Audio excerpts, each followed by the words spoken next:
So I want to thank the music team and Gloria for that beautiful reading. Our series right now is Who Are We? A better picture of what the Center for Spiritual Living in Southeast Louisiana stands for and embraces as we come together, as well as when we move through our individual daily lives. And today's topic is creating community, and precisely how we do that at this center. So your question for the week is this: what's the one thing that you might do to know that you belong to the tapestry of the one life? What's the one thing that you might do to know that you belong to the tapestry of the one life? So what does creating community really mean? Community in the dictionary is defined as a feeling of fellowship with others as a result of sharing common attitudes, interests, and goals. So when we speak of creating community at this center, we're speaking of creating a sense of belonging, a belonging to this center and a sharing of common attitudes, interests, and goals. And these attitudes, of course, include what we've already discussed the past part of this month: tolerance, integrity, inclusivity, as well as love for another. And if you missed any of those, you might want to go out to our website and check out the previous Sunday services. In this community, we embrace that we are each a child of the divine in whom God is well pleased. We belong and care about each other. It's who we are. Why else would we have a tagline of "Let the God times roll"? Each week we state in our community affirmation many of the attributes and common interests to which we aspire at this center. We aspire to be a place where people join in a community that cares for one another, to be a place that transforms people's lives, to be a place where each individual remembers the highest truth about themselves, a place where we learn spiritual tools for personal transformation, a place where we make the world a more joyful place. But before I explain what creating community means to me as a spiritual leader of this community, I thought I'd let you hear from a couple congregants as to what they see creating community means at this center. I'm Nancy Wirtz, and when I think about community, especially this community, I realize what I miss most during this pandemic is being in that community. Every day on my gratitude list, at the very top are the people in my life. I have wonderful people in my life. Many of them I know from right here in this community. And I know that I will be so excited when we can once again meet in person, because we miss seeing our friends. It fills my heart when I think of them. And we all know that each of us can depend on the others. And I love this community. It's a wonderful, wonderful group of people who've come together in hearts. So, thank you for being a part of this community. Well, Nick, tell me, how do you create community, not only with our church family, but in our community where we live? Well, we all basically have the same calling, I think, and that is to love God and love our neighbors as ourselves. So to build community, I think, is to be in love mode. Because when someone is in love mode, they're giving love and they're receiving love, and they can build that closeness, they can build that fellowship, that togetherness, that familyness is what they can do. Yes, I agree totally. And I believe for me that I have to be very aware of when my ego has taken charge because then I'm not being very loving or very supportive or very giving to my fellow human beings. And when I'm not being good to them, I'm not being good to me. So that's something I'm on the lookout for. And one of the ways that I have been creating community with different people is through my arts and crafts and being creative and allowing the master creator to work through me and giving gifts of these crosses that I've made. And these are Louisiana oyster shells, which is also meaningful to those of us who live in Louisiana and love our seafood. But I've been gifting these to people who may be facing different challenges, and they've all expressed what a blessing that has been. So that, of course, makes me feel good. It makes me feel like I have served and put my God self out there in the giving to others. Well, one of the most difficult conditions that people can have, I think, is FEAR, fear. Mm-hmm. And one of the greatest fears is fears of being rejected. And so to come here to Center for Spiritual Living and to come to other places and feel that sense of being loved and accepted and not being rejected, Right. Can be such an uplifting community building happening that can really, really, make a very positive difference in some people's world. Right, and it has made a difference in my life for sure. The total acceptance and the inclusion of all. And I love that aspect of our church. Yes, yes. Another thing that I would like to mention is the importance of spreading the word. Because here we have this great loving, accepting family, togetherness, community right here. And what we would like to do for the highest good of us and all, and I believe it's our calling, is to spread the word about this community and tell people how loving and accepting and how family-oriented and togetherness-oriented it is, and encourage them to come by. And now here's a big one.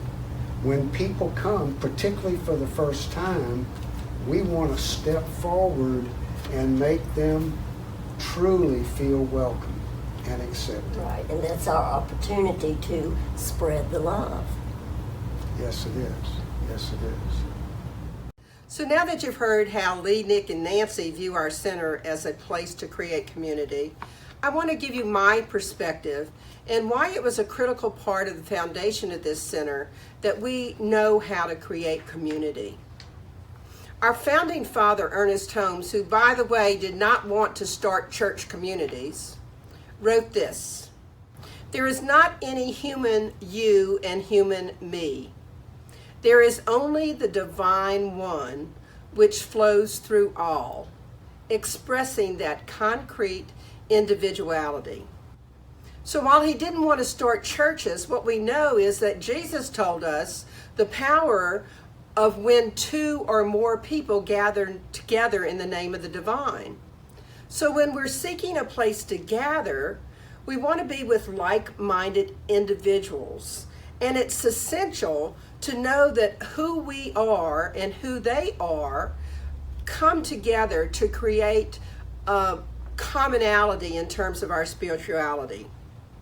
And because we're individual expressions of the divine, it's equally important to find a place where we feel safe to express our own ideas. I suspect by now you're beginning to see why I felt it was so important to create a loving community. Stop for a moment and think of a beautiful tapestry woven from thousands of threads, each thread serving its own purpose and each thread bringing its own color to the overall masterpiece. Think about that same tapestry with just one thread missing or one thread that's been pulled and is out of place. Doesn't the tapestry lose some of its beauty? It takes all of the threads coming together to complete that picture, to make that beautiful masterpiece. Our opening music today reminded us that we come together to bind our hearts and hands and form a tapestry that's woven from one life. And the song right before the message was about how we're woven together in love. Many textures, many colors, each one different from the other, yet entwined with each other in this one great tapestry. At our center, we want a community that's woven from many textures, from different colors, from people who are bringing their own thoughts and their own uniqueness to this community. It takes all of us coming together, bringing our own color, our own texture to the table to create the beauty of the masterpiece of life that is this center. Have you ever walked up really close to a tapestry so you can see all the individual threads? You get a different view there, but when we stand farther away, we can see that entire life of that tapestry. We get the bigger view. The closer view is more detailed, and yet it lacks the sense of all the threads coming together and being connected. In this community, we encourage people to stand out, to challenge the status quo, to think outside of the box of the traditional church, to bring up whatever's on their mind. Let's take that tapestry analogy just a bit further. What might we say about the threads that are yet to be woven into a tapestry? If a thread doesn't yet belong in a tapestry, it's not yet part of a masterpiece. It has not yet had an opportunity to live up to what we might call its fullest potential. We as individuals know love and connection through our contact with other people. We have all felt the impact of COVID-19 on these connections. I know I have. We've found alternate ways to connect. And I can just say that a Zoom meeting with my grandkids leaves a lot to be desired.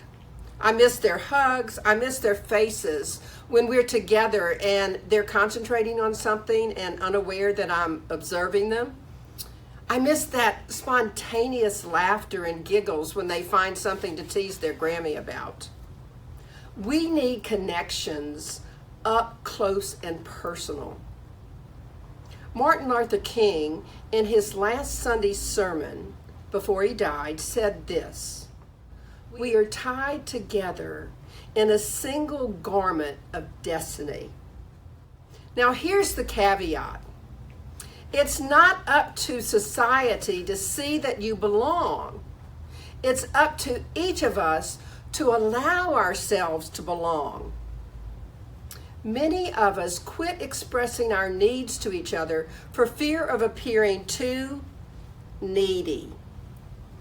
Einstein suggested that if we wish to transcend what he called the delusion of separateness, we must free ourselves from that prison by widening our circle of compassion to embrace all living creatures and the whole of nature in all its beauty. We used to need each other for survival. Now we need each other to feel valued, to feel connected, to feel cared about, to feel respected. So do you know the difference between heaven and hell? Here's a little story that might help you know the difference. So we open the doors, there's a beautiful dining hall, the finest of linens and china. The orchestra is playing, everyone is dressed elegantly and they have on their beautiful jewels. And there's a real feast, fine food and wine at a table. And as you're observing, you notice there's a sadness and a frustration in the room. And you look around and there's these very long forks that are set next to everybody's table. And the forks are really so long that even though they're able to get the food on them, they can't get the food to their mouths. So the people are frustrated. Now, you might ask, well, what is that? Well, that's hell. And what about heaven? Same scene. beautiful dining hall, fine china, finest of linens, great food and wine on the table. But here, everybody's happy. There's wonderful conversation going on. And why is that? Because they've figured out that the way to eat is to feed the person across the table from you. Now that's heaven. That's coming together in a community and supporting one another.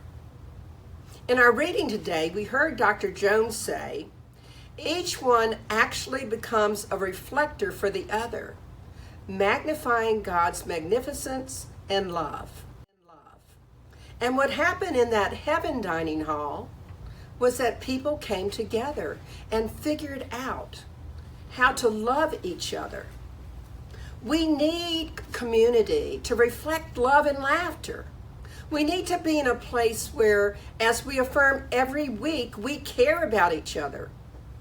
We need our spiritual community to fulfill our purpose on earth, like that thread that needs to be woven into a tapestry to really come to its fullest potential.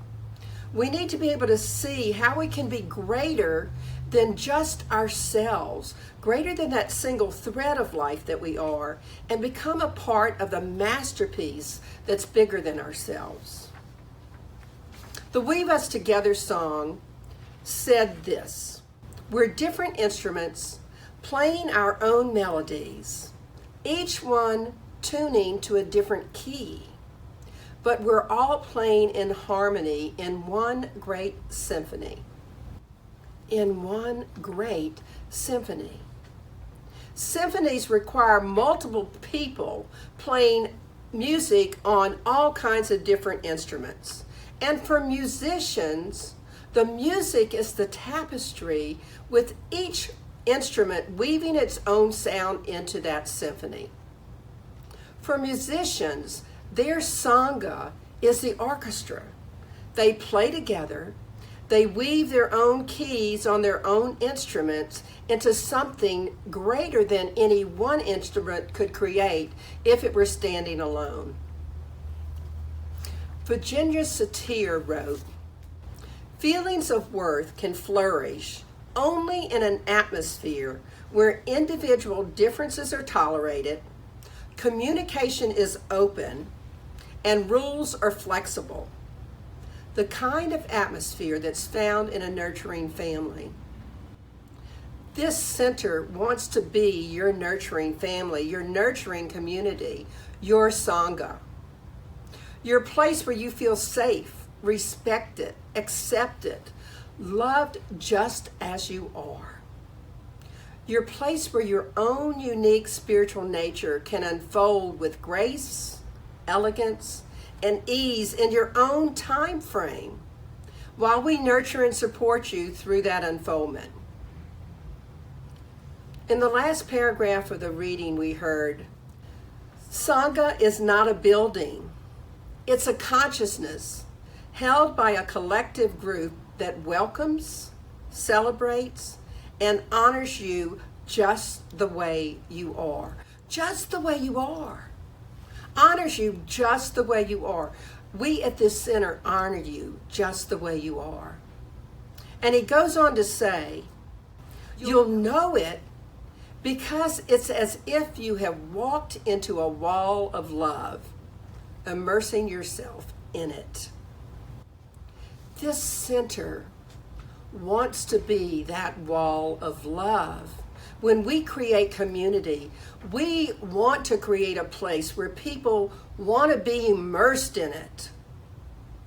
We're creating community so people can have a sangha in which love, acceptance, and individuality can thrive. To create a wall in which you can be immersed and feel safe.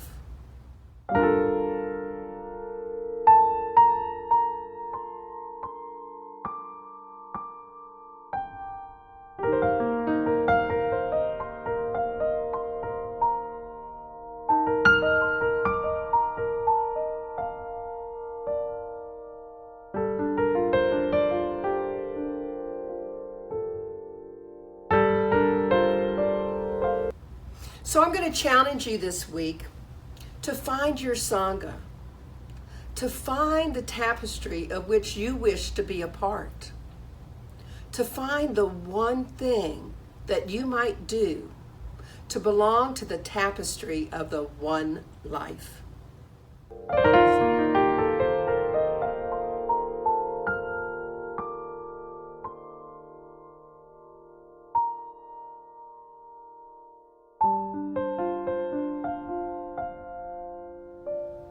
So let's pray.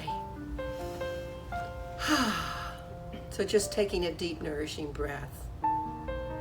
Embracing that idea of that wall of love in which we are immersed. And knowing that that is the divine showing up as love, acceptance, tolerance, diversity, freedom, grace. And all that the divine is, because we're individual expressions of that, lives right within us. So we're just embracing that and allowing that to settle into our being. And what I know to be the truth is that this week, at some point, that you're going to take that thread of life that you are and weave yourself into a small community, a bigger community, become a part of this center, whatever it might be, so that you can begin to be a part of something bigger than yourself, a part of something that the divine knows you're capable of, even if in your own being right now you haven't yet seen the full picture because you're too close to the tapestry. So I am grateful. I'm grateful to know that that divine without is the divine within each of us. I am grateful to know that wherever each of us are, the divine is, and that wall of love is right there, ready for us to immerse ourselves in it, ready for us to feel love and acceptance, and be in a place where our individuality can really, truly thrive. And it's from all that gratitude that I just released these words into the law of mind, spirit, and action. Because what I know about the divine is that this has already been called done. It's already seen as good and very good and already happening. And each of us is embracing it. So I can just let it be. I say amen, and we affirm it together. And so it is.